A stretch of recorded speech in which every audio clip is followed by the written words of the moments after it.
بسم الله الرحمن الرحیم د سلورم کلاس ماشومانو السلام علیکم. جرنل ساينس کې چپټر نمبر 1 مونږ ختم کړو. نن به مونږ د دې چپټر کی پوینټس او ایکسرسایز حل کوو. پیله کی پوینټس وایو بیا ایکسرسایز لورځو. کی پوینټس: living things have been divided into two main groups, the plants and animal. ټول جاندار په دوه غټو ګروپونو کې ډیوایډ کړی شوی دي. یو ته plants وی بل ته animals. Plants make their own food, whereas animals depend on plant and other animals for food. بوټي خپل خوراک په خپل تیارول شي، خو ځناوران خپل خوراک یا د بوټو نه حاصلوي یا د نورو ځناورانو نه حاصلوي. هغه ځناوران چې کوم د بوټو نه خپل خوراک حاصلوي په هغې کې ګډه، بیزه، غوا، میخه راځي، او هغه ځناوران چې هغه د نورو ځناورانو نه خپل خوراک حاصلوي په هغې کې سپی شو، ازمري شو، چیتا شو، ګیدړ شو، دا پکې راځي. Both plants and animals need food, sunlight, water and air. د بوټو او ځناورانو دواړو ته د ژوندي پاتې کېدو دپاره د خوراک، سنلایټ د نور د رڼا، واټر د اوبو and air او د هوا ضرورت دی. The animals have been divided into two groups, the vertebrate and invertebrate. ټول ځناوران په دوه غټو ګروپونو کې ډیوایډ کړی شوي دي. یو ته ورټیبریټ وي او بل ته انورټیبریټ. ورټیبریټ هغه ځناوران دي چې د کم په ملا کې اډوکې موجود دي، لکه غوا شوه، میخه شوه، انسان شو. او انورټیبریټ هغه ځناوران دي چې د کم په ملا کې اډوکې نشته، لکه لولکی شوه، مچۍ شوه، میږې شو. The plants have been divided into two major groups, the flowering and non-flowering plants. ټول بوټي په دوه غټو ګروپونو کې ډیوایډ کړی شوي دي. یو ته فلاورینګ پلانټ وي او بل ته نان فلاورینګ پلانټ وي. فلاورینګ پلانټ هغه دي چې کم ګلونه نیسي، لکه ګلاب شو، مڼه شوه، امرود شو. او نان فلاورینګ پلانټ هغه دي چې کم ګلونه نه نیسي، لکه نختر. The number of various types of living things found at a particular place is called biodiversity. کله چې په یو ځای کې مختلف قسم جاندار اوسیږي، دې عمل ته مونږه biodiversity وایي. Teeth, bones, lungs, heart, stomach, muscles and brain are the major parts of the human body. د انسان د وجود غټې غټې حصې چې دي هغه برین، دماغ دی، مسل پټې، سټامک معده، هارټ زړه، لنګز پیپړې، بونز اډوکي، ټیت او غاښونه دي. ډفرنٹ پارټس آف انیمل باډي هیو سپیسیفیک فنکشنز. الله تعالی زمونږ په وجود کې مختلفې حصې د خاص خاص کارونو لپاره پیدا کړي دي. فار ایگزامپل ټیت ټو چیو فوډ، د غاښونو په ذریعه باندې خوراک چقو. بونز ټو پروټیکټ اینڈ سپورټ باډي پارټس، اډوکي زموږ وجود له سهاره راکوي او زموږ د وجود د مختلفو اندامونو حفاظت کوي، لکه د زړه، د پړپوس، د دماغو. لنګز ټو برنګ ایر انټو د باډي، د پیپړو په ذریعه باندې موږ ساه اخلو. هارټ ټو سرکولیټ بلډ ان د باډي، زړه زموږ په وجود کې اینې له چکر ورکوي. سټامک ټو ډایجسټ فوډ، د معدې په ذریعه باندې موږ خوراک هضموو. مسلز ټو موو باډي، د پټو په ذریعه باندې موږ حرکت کوو. and brain controls the function of other body parts، او دماغ زمونږ د وجود د مختلفو حصو کارونه کنټرول کوي.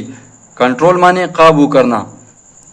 روٹ، سټیم، لیف، فلاور and seed are the major parts of plant. د بوټي غټې غټې حصې روٹ جړلې دي، سټیم تنه ده، لیف پاڼې دي، فلاور ګلونه دي and seed او تخم دی. The function of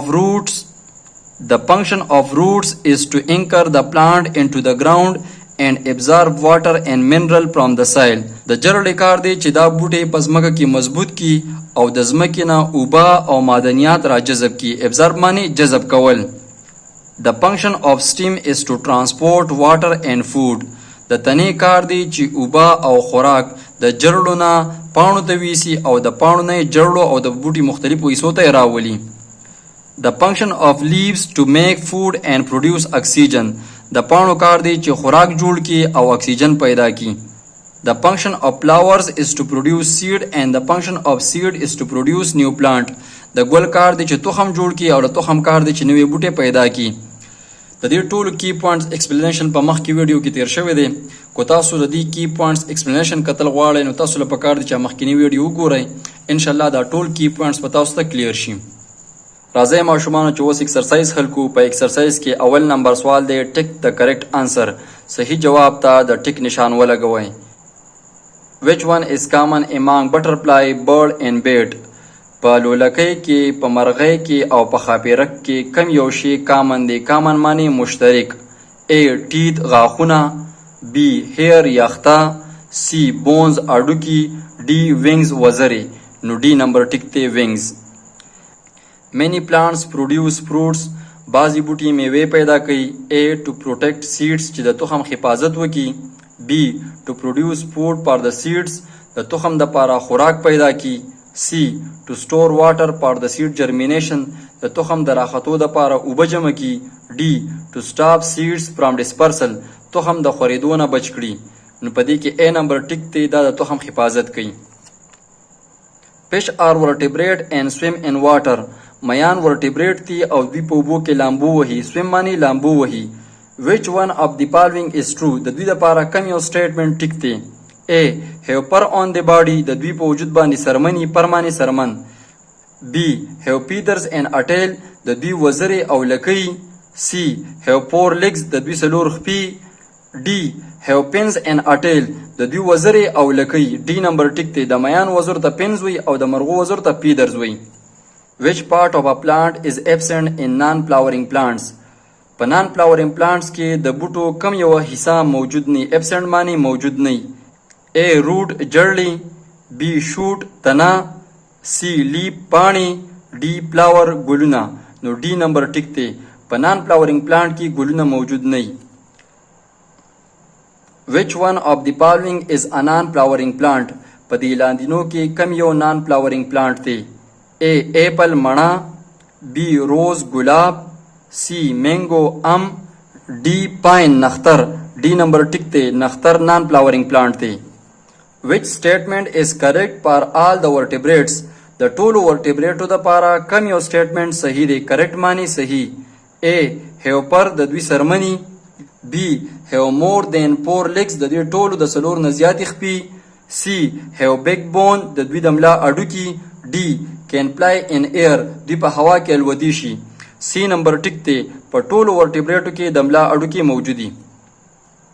شارټ انسر کې کوېسچن نمبر 1 دی. رائټ any 4 characteristics of living things د جاندارو څلور خصوصیات ولیکئ. characteristic معنی خصوصیات. characteristics of living things د جاندارو خصوصیات. 1 نمبر دی. living things breathing جاندار سا اخلي. breathing معنی سانس لینا. 2 it eating food دوی خوراک کوي. 3 it produce new organism of their kinds دوی د خپل ځان په شانتي اولاد پیدا کوي. 4 living thing have the characteristic to grow جاندار په مزه مزه باندې غټیږي. grow معنی بڑھنا. سوال نمبر 2 دی. compare any 3 differences between plants and animals د بوټو او د ځناورانو په منځ کې 3 فرقونه بیان کړئ. differences معنی فرقونه. د دې د جواب د لیکلو د پاره به تاسو یو طرف ته plants ولیکئ او بل طرف ته به animals ولیکئ. plants 1 نمبر دی. plants can make their own food بوټي خپل خوراک په خپل تیارولی شي. animals cannot make their own food ځناوران خپل خوراک په خپل نشي تیارولی.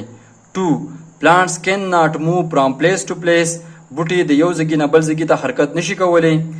animals can move from place to place ځناوران د یو ځای نه بل ځای ته حرکت کولی شي. 3 plants are green in color بوټي په شین رنګ کې. animals are in different color ځناوران په مختلفو رنګونو کې. for example white, black, red, brown etc. سوال نمبر 3 دی. difference between vertebrates and invertebrates په vertebrates او په invertebrates ځناورانو کې څه فرق دی؟ د دې د جواب د لیکلو د پاره به تاسو د پاڼې یو طرف ته vertebrates ولیکئ او بل طرف ته به invertebrates ولیکئ. vertebrates animals having big bone in their body د vertebrates ځناورانو په وجود کې د ملا اډوکي موجودي. invertebrates animals having no backbone in their body او د invertebrates ځناورانو په وجود کې د ملا اډوکي موجود نه. vertebrates they are endoskeleton vertebrates endoskeleton ځناوران دي مطلب دا چې د دوی په وجود کې د اډوکو ډانچه دننه نه. invertebrates they are exoskeleton invertebrates ځناوران exoskeleton مطلب دا چې د دوی په وجود کې ډانچه بهر طرف دي. سوال نمبر 4 دی. name the types of teeth and write their function د غاښونو د مختلفو قسمونو نمونه ولیکئ او د هغې کارونه ولیکئ.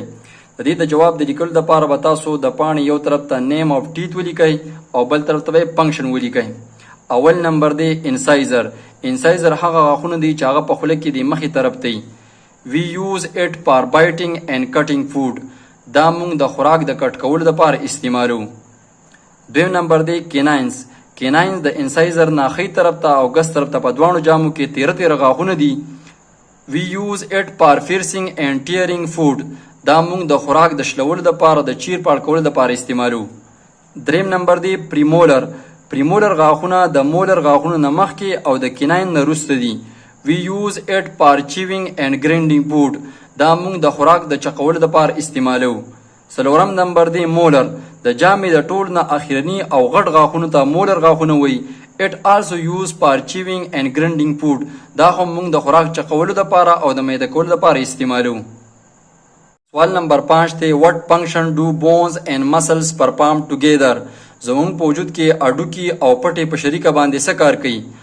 په انسر کې اول نمبر دی موومنټ. موومنټ معنی د حرکت. دا زموږ په حرکت کولو کې مدد کوي. Our bones and muscle work together and helping us in movements. زمونږ اډوکي او پټې په شریکه باندې کار کوي او موږ له په حرکت کولو کې مدد راکوي. نو اډوکو د پټو په ذریعه باندې موږ کېناستیم شو، ګرځېدیم شو، منډم وخلی شو. دویم نمبر دی شیپ. شیپ معنی د شکل. It connect to each other to give beautiful shape. دا دواړه د یو بل سره کنیکټ دي، میلاو دي او موږ له ښایسته شکلونه راکړي دي.